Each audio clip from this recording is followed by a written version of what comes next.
Om Shanti. Good evening.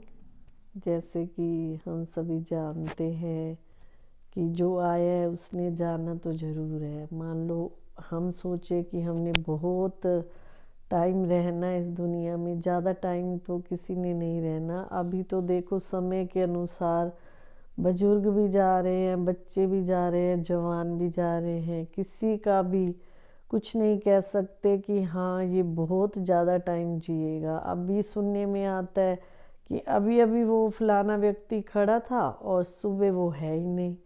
तो है कुछ लाइफ का भरोसा? कोई भरोसा नहीं है। लेकिन इंसान ऐसे अभिमान के वश जीता है कि जैसे मैंने तो इस दुनिया से जाना ही नहीं है। बहुतों में देखा है जिनके पास बहुत पैसा होता है, कई बहुत घमंड में रहते हैं, बहुत अपने ईगो में रहते हैं कि हाँ मैं बहुत पैसे वाला हूँ।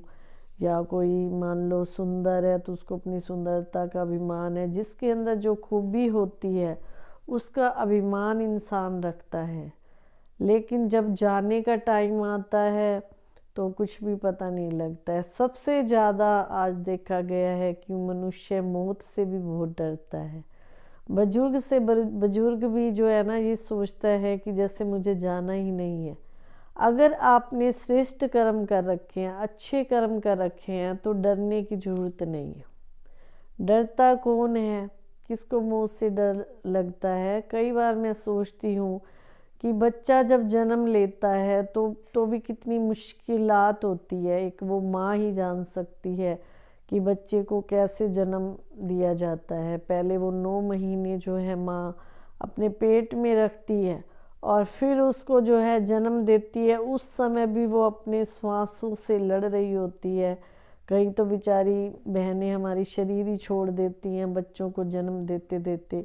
तो ऐसे ही मौत का नज़ारा होता होगा। कईयों की मौत तो इतनी आसानी तरीके से हो जाती है, हार्ट अटैक आया और चले गए। और कईयों को इतनी तकलीफ़ होती है कि 8-8 दिन, क्या महीने के महीने चारपाई पे पड़े रहते हैं। ऊपर ही लेटरिन, ऊपर ही बाथरूम। तो ये सब क्या है? वो कर्म भोगना ही होती हैं। और कई मनुष्य आत्माएं तो बहुत डरते हैं कि जब मरेंगे तो पता नहीं क्या होगा। तो आज मैं एक बात क्लियर कर देती हूँ कि डरने की जरूरत नहीं है। क्यों डरते हैं? वो सोचते हैं कि पता नहीं मरने के बाद कहाँ जाएंगे, कैसा होगा, या किसके घर में जन्म लेंगे, कुत्ता बनेंगे, बिल्ली बनेंगे। ये बात मन में बिठा लो कि जो इंसान यहाँ से जा रहा है वापिस इसी दुनिया में आ रहा है। कोई ऊपर या नीचे कोई अलग से दुनिया नहीं है। तभी तो जनरेशन इतनी बढ़ रही है। जो जा रहा है वो वापिस इसी दुनिया में आ रहा है और अपने कर्मों के अनुसार जो है हर आत्मा जो है जन्म लेती है। हर आत्मा जो है अपने कर्मों के अनुसार जन्म लेती है। अगर हम अच्छे कर्म करते हैं तो अच्छे घर में जन्म लेते हैं और बुरे कर्म करते हैं तो बुरे घर में जन्म लेते हैं। तो वो हमारे हाथ में है। अगर देखो एक व्यक्ति है, पूरी उम्र उसने ठगी में गुजारी, चोरी में गुजारी, इधर की उधर लूट मार मचा करके पैसा इकट्ठा करके गया, तो क्या वो खा सका? वो चला गया तो वापिस कर्जदार बन जाता है। उन्हीं के घर में जन्म ले करके उसको जिन जिन आत्माओं का उसने देना है उसको भुगतान करना ही पड़ता है। तो ये सोचें, जब भी हम कोई कर्म करते हैं तो उस समय हमें ये सोचना पड़ता है, सोचना चाहिए कि मुझे अपने कर्मों का भुगतान जो है देने के लिए वापस आना पड़ेगा। तो हम सोच समझ के हर कर्म करेंगे। अब कई बच्चे तो ऐसे हैं माँ बाप की खूब सेवा करते हैं, खूब धन कमा के लाते हैं। और कई बच्चे ऐसे हैं माँ बाप से कर्जा लेने के लिए आते हैं, जन्म लेते ही वो बच्चा मर गया। अभी अभी आया, 50,000 रुपये लगे, ऑपरेशन हुआ और माँ जो है जन्म दे के बच्चा ही चला गया। तो ये क्या है? वो आत्माएं कर्जदार होती हैं। दिखने में तो हमको ये लगता है कि मेरी बेटी है, मेरा बेटा है, लेकिन वो हमारे कर्जदार हैं। अगर हमें कुछ अच्छा हमारे लिए कर रहे हैं तो हमने पिछले जन्म में उनके साथ अच्छा किया था और अभी वो हमारे साथ बुरा कर रहे हैं तो हमने जो है उनके साथ बुरा किया था। तो इसीलिए कभी भी दुखी ना हो, अच्छे कर्म करते चलें और जो है अपना अच्छी कमाई जमा करते रहेंगे, तो जब मौत का बुलावा आएगा तो धर्मराज आपके लिए विमान लेके खड़ा होगा। आपको डरने की जरूरत नहीं है। मेरी चाची जी थे, वो प्रजापिता ब्रह्मा कुमारी से जुड़े हुए थे। जब वो मरने लगे तो उनको 3 दिन पहले पता लग गया कि मैंने शरीर छोड़ना है।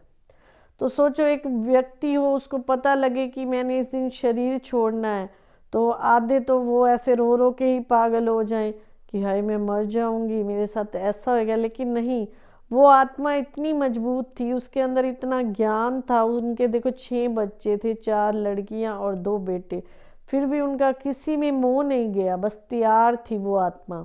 और सब परिवार वालों को इकट्ठा कर लिया और सबको बुला करके कहती है कि वो देखो बाबा मेरे लिए विमान लेके आए खड़े हैं और मुझे ले जाएंगी। और अपना दिया बत्ती भी जलवा लिया, नीचे भी लेट गए। तो ये क्या है? अच्छे कर्मों की पूंजी का फल है ना, जो वो आत्मा जैसे सांप होता है। आज भी परमपिता परमात्मा के महावाक्य थे, तुम शरीर छोड़ोगे ऐसे जैसे मक्खन में से बाल निकालना सहज हो जाता है। ऐसे जब हमारा शरीर छूटेगा तो हम बिल्कुल आसानी से परमात्मा के घर जाएंगे। तो कभी भी डरना नहीं है, ना मौत से ना दुनिया से। अच्छे कर्म करते चलो तो अच्छे कर्म वाले को कोई डर नहीं होता है। कहते हैं जिनका दिल साफ है तो परमात्मा भी उनका साथ देता है, और बुरे दिल वालों का भगवान भी बुरा हाल कर देता है। तो इसलिए जो भी कर्म करें सोच समझ के करें, और मौत से कभी भी डरे नहीं, क्योंकि दोबारा इसी दुनिया में जन्म लेना है। क्योंकि आम का बीज बोते हैं तो आम का ही फल मिलता है, अमरूद का बीज बीजते हैं तो अमरूद। ऐसे थोड़ी ना कि परमात्मा ने मनुष्य का बीज बीजा बोया है तो मनुष्य में ही हमको जन्म लेंगे। अब कई कुत्ते तो ऐसे हैं जो गाड़ियों में घूम रहे हैं, और कई ऐसे हैं गली में गंद खा रहे हैं। ऐसे कई गौएं जो हैं, ऐसे हर जातियों में हर जो मतलब पशु है या जो भी है, तो ये देखो इस ढंग से जी रहे हैं। कोई तो बहुत ऐश प्रस्ती से जी रहे हैं और कोई जो है बिल्कुल गिरावट में जी रहे हैं।